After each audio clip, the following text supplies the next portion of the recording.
Hello YouTube, this is Hunter Surge. Oh, my dog is with me. I had so much fun doing last week's news video on Aurelius Hydrus, and the response to that video was very good, so I decided I'm going to jump back in the saddle of doing news content. For those of you who are familiar with my Buddy Fight content, and I know there are a few of you, you'd know that covering news on a weekly basis or sometimes a daily basis when I'm feeling really crazy and while I'm really I'm having trouble with words, but try and make daily content.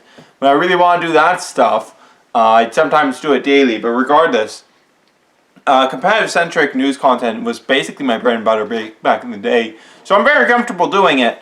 And if I'm going to be blunt, I feel that the current offerings in news delivery of video delivery of news content for Bakugan is lacking in the helpful eye of a competitively competent player like myself, if I do say so. And I say so, as always. I'm already operating all of the news stuff out of Brawler Cafe, so a couple things to note here. So this particular one is not going to have the minor visual edits I normally have for visual assistance because I am leaving for Florida tomorrow and I have a billion videos to record. So if I'm going to get this out, I can't really be doing any editing on it. I'm sorry, but all the images you could possibly want are over on the Brawler Cafe Twitter. On that note, if you want more up-to-date news as it comes out, all the news I'm going to be covering is stuff that I'll have already posted about on the Brawler Cafe Twitter. And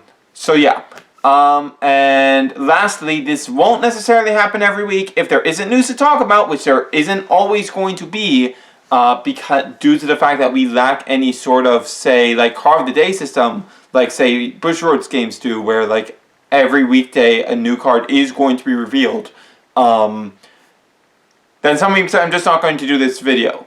I'm only going to be doing it when there's stuff to talk about. But there is stuff to talk about. So, first on the docket, we have the Armored Alliance sightings. We have 2 Armored Alliance sightings, of course. But the Armored Alliance Baku-Gear singles have been sighted in, let me get up the thread. I should have gotten this up ahead of time. I'm sorry. Okay, so it's been sighted in 5 states so far. Michigan, North Carolina, Georgia, Indiana, and there's one more.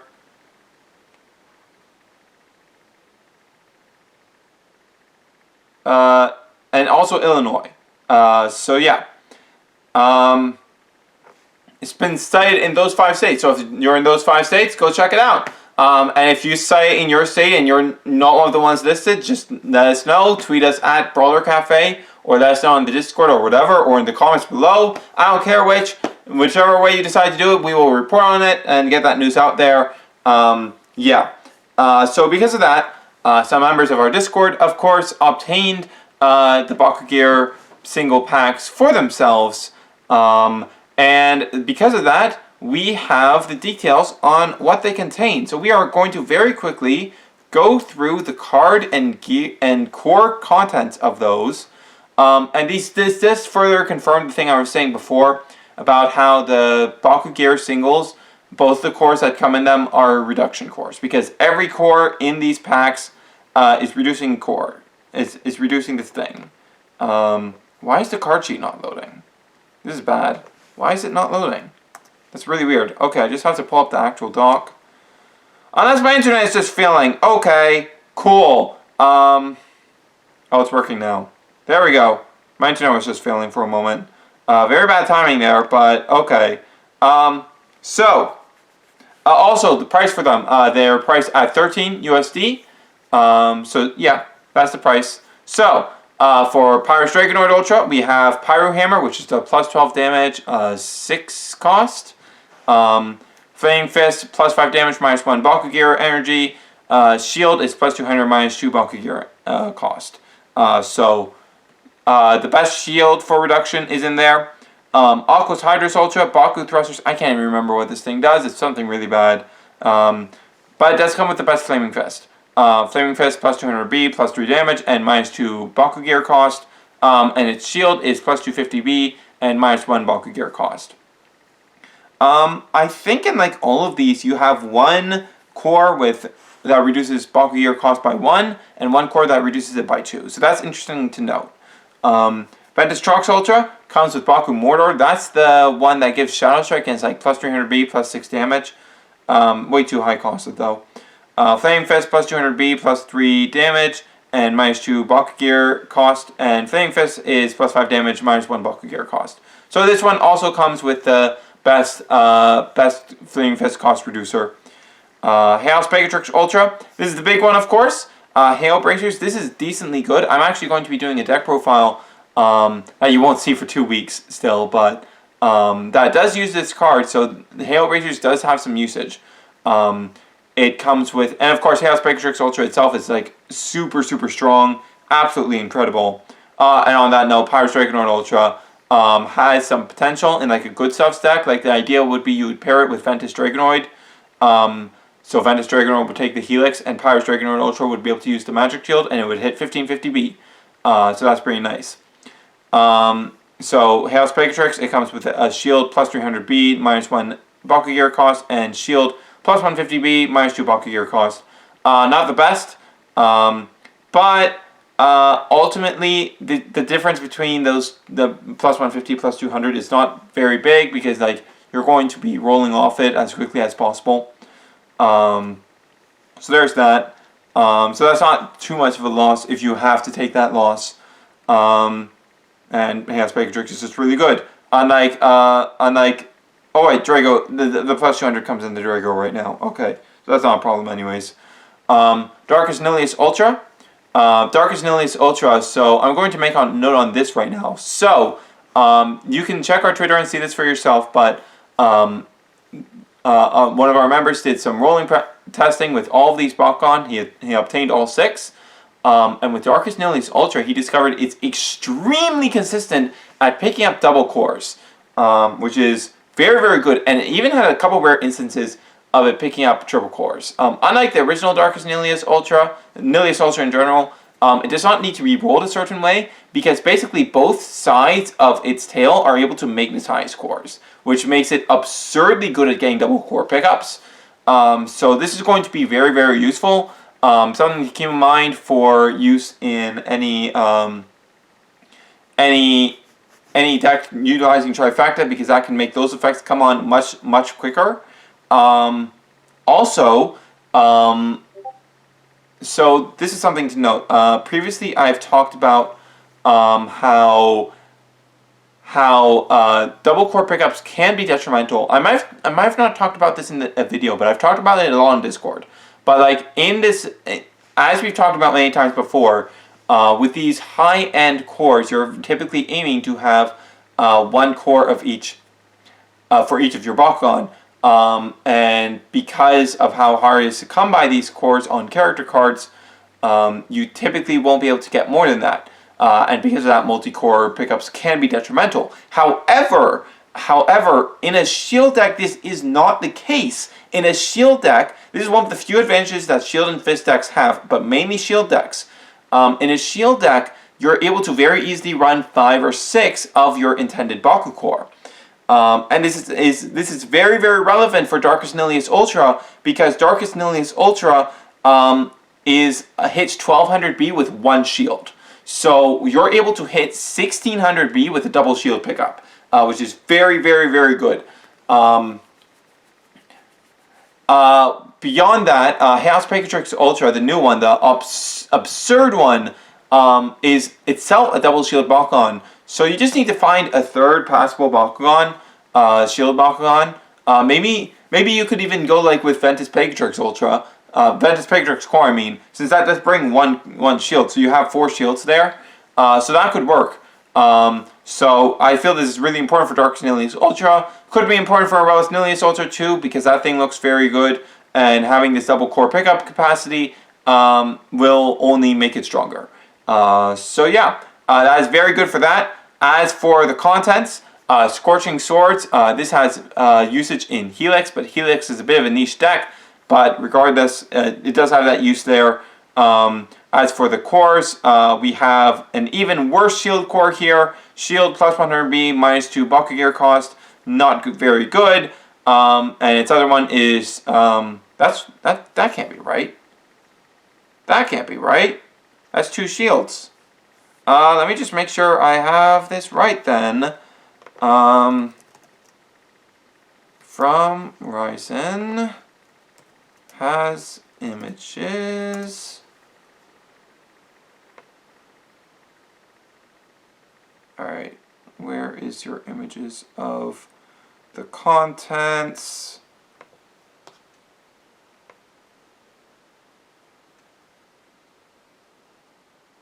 There it is. Okay. Oh no, I have the right effect. It's just mislabeled as a shield. So it's the plus 100B, plus 1 damage, minus 1 gear cost. Unfortunately, right now, we just don't have access to any of the good fist ones, which is really unfortunate since there's a lot of incidental fist cores on a lot of the good Bakugan and Armored Elite. Of course, we'll clearly get access to these once we have more of the stuff released. And by that I mean starter sets, because you're not going to find them in 3-packs or normal singles. But regardless, or the battle packs. The battle packs too, those should come with them. And then lastly, we have Darkest Howlcore Ultra. This comes with Dark Daggers. Don't remember the specifics of what that gear does, but it's really bad as I recall. And then its cores are Magic Shield plus 400B, minus 2 gear cost. If you were going to use a Magic Shield with gear cost reduction, which is, I'd say, typically ill-advised, but it is an option, then this guy brings that one. And it comes with the Flaming Fist plus 5 damage, minus 1 Baku-Gear cost, but that comes in 2 other things here, one of which is inherently a good Bakugan, so you know. Yeah, so that's it for those. The other thing I want to cover on this is, hey, these are out early. I just want to say that I'm not sure I believe that this is actually an early release. So the late January release date that the Baku Masters were given, it was very vague. No one ever seemed to specify what products it was for. Like, it could have been specifically for packs. Like, we don't know. But in my mind, that release date always sounded extremely suspect, because like that is way larger than the typical gap between waves, and like waiting until late January for the new stuff to release just seemed kind of odd, considering the general wave structure we typically have, and considering the stuff last year had the official release date on January 1st, and its sneak preview happened later. Like, the sneak preview this time happened like 2 or 3 weeks before it did last year. So, like, having the release date be later just seemed very odd. And maybe the late January, early February was more as a, hey, this is the worst case scenario for release date. Or maybe it's for the packs, or maybe it's for all the Wave 1 stuff to be out. Something along those lines. But it just did not seem right to me that that would be the actual release date for all the product. Now, VK has stated on Reddit, basically saying that this isn't exactly an early release. It has more to do with the waves that your stores are on. Now, that is probably why we are only seeing the Baku-Gear packs and, as we're about to get into, the new arena. Because the Baku-Gear packs don't have a previous wave to follow up on, because it's a new product type. So, these would obviously, following that logic that VK stated, even though a lot of things we've seen disagree with that, but taking it at face value right now, that would make sense why the Baku-Gear packs are showing up first. They don't have a previous wave to follow up, so they're showing up around when they're intended, around when they're supposed to be sending out, and they've shown up in like 5 states. They've shown up in 5 states at this point. So like it doesn't seem at all like a fluke like previous early releases have been, because previous early releases, as far as I remember, only showed up in a few states. If that. Often it was like only 1. In addition, we haven't had an early toy release since like June. It's been a very, very long time since the toys have actually released early, so I find it difficult to believe that we're suddenly having that happen again after months and months and months of it not happening. And what else? I think that was it. I think that was it, all I had on that subject. But yeah, I'm not sure I believe this is actually an early release date. I think this is probably around when these are supposed to be coming out. Oh, right, and for the arenas, it's just that, like, of course, the last arena has release date, like, months and months ago. So every store effectively has opportunity to get it. So it makes sense that stores would start moving on to the new one. With that said, let's talk about the arena. So the arena has been found in California. Only California so far, but of course it was only found just yesterday, and today's Christmas, so we might be seeing more sightings in the future. Of course, those will be stated on Cafe if they happen. And something very strange happened with the arena once we found out the content of it, which we now do. So as we went over last week, it contains Aurelus Hydrus. The cores it comes with are plus 250B plus 3 damage, and plus 200B, plus 250B plus 3 damage for the Flaming Fist, and plus 200B for its shield. Good Flaming Fist, appreciate it, though that Flaming Fist will probably drop in usage as people try to fit in the gear cost reductions, with the Flaming Fist gear cost reduction being as good as it is. Now, this answered a question, because there was so if you don't keep track of what's coming in the toys as much as I do, because I have to update the card sheet, let me fill you in on, so, they don't seem to be closing in, so I'm just going to keep going. So, Mr. Aurelus Gears. Okay, so basically, gears are what come in toys now. Action cards, Evo cards, flip cards, those don't appear anymore. It's just gears. And the reason for this is because gears have a function in the toy battling game. So it makes sense to have the pack-in card be something that, of course, has applications to the TCG, but also has applications to the toy battling game. Makes sense. Now, in addition to that, the only gears that come in toys, as part of that whole translation thing that causes the true character cards fiasco to exist, is that only gear that don't have effects that need to be translated, like as in they don't have any words in their effect text, only keywords and numbers and stuff like that, if anything, are put into products. But that presents a problem, because Aurelus' only gear in this set is Silent Spears, which of course has an effect with words in it that would need to be translated. So it was a bit of a perplexing thing. What was going to happen with this? And of the Baku Masters were given an Aurelus Bakugan, so we didn't know yet. But now we know. Thanks to the arena, we know. So in the arena is a different version of Silent Spears. It is 5 cost, has the same stat gain, and loses its effects. It's also a rare instead of an awesome rare. You will not be able to find this in packs, as far as we can tell, considering no one's opened it. This will likely be in all Aurelus toys until set 5, with the exception of core singles, which of course do not have a pack-in card. And yeah. Also of note, according to the complete rules, this is considered a separate card. So, do with that what you will, Mono Aurelus enthusiasts. If I remember my math correctly, you can now build Mono Aurelus without excess Evos, as long as you're using a Bakugan with 2 Evos, ideally green, of course. Yeah. Yeah. Oh, the reason for that, since I'm not going to have the image up on screen, is that cards are differentiated for deck construction purposes based on name and effect text. So since this, of course, has different effect text from the one you find in the set, is considered a different card for deck construction purposes. And yeah, I think that's it. Oh, right. As for why this happened, okay, so like obviously, ideally, we would just have a different card in the Armored Elite set that has all of the traits of this, but has a different name and art. But the fact that, so like the reason we discovered the true character cards thing in the first place is because one of the Baku Masters was given a toy from before they made the change, which means that they have toys produced from before this whole translation decision was made, which means that the decision was made fairly late in production, so it's not really realistic for them to get a new art to put on a new card to insert into the packs.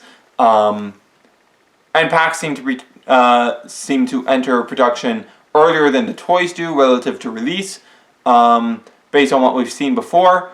So yeah, I might be remembering that wrong, but regardless, yeah, it was likely just too late in production for them to put another card in the set. Ideally, and I don't think they're going to do this, but ideally they would put this card into set 5, this version of Silent Spears into set 5. So that is not a toy exclusive card. It's not a big deal though, because this card sucks. It's 5 cost for plus 500B. Like, that is beat out in efficiency by a gear, at least one gear in every single faction in the game. So like, there's no need for this card. You don't need it for anything. It's just there so that they can have an Aurelius gear that does not need any translation.